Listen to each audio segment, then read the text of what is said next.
Petrol diesel प्रमाणे राज्यातही मोठ्या प्रमाणात महागाई दिवसेंदिवस वाढत आहे। या विरोधात काँग्रेसच्या वतीने टिळक भवन समोर रास्ता रोको आंदोलन करण्यात आलं।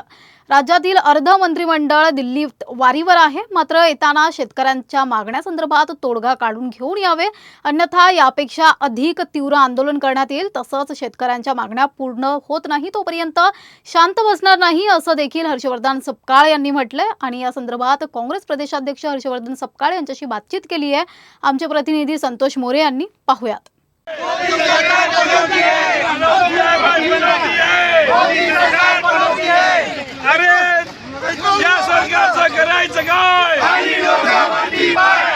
महागाई विरोधात काँग्रेसनं नुकतंच आंदोलन केलेलं आहे। मेलडी चॉकलेट डेट हे आंदोलन करण्यात आलेलं आहे। काय प्रमुख मागण्या आहेत? महाराष्ट्राच्या भारताच्या जनतेला देशाचे पंतप्रधान हे चॉकलेट देत आहेत, खोटं बोलत आहेत, फसवत आहेत। देशाचे पंतप्रधान हे पनोती म्हणून साबित झालेले आहेत, तर महाराष्ट्राचे मुख्यमंत्री खोटारडे म्हणून आपलं नाव हे ग्रीनिज बुक मध्ये नोंदवत आहे।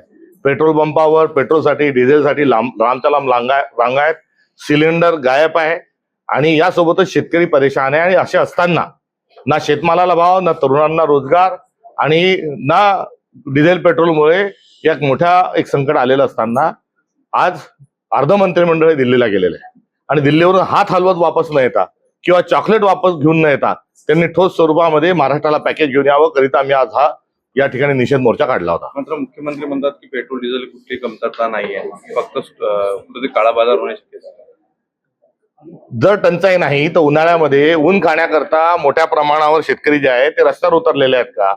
जर एवढ्या मोठ्या प्रमाणावर शेतकरी जर मागणी करता डिझेल धारक, पेट्रोल धारक जर पेट्रोल पंपावर असतील तर याचा अर्थ स्पष्ट आहे की टंचाई आहे।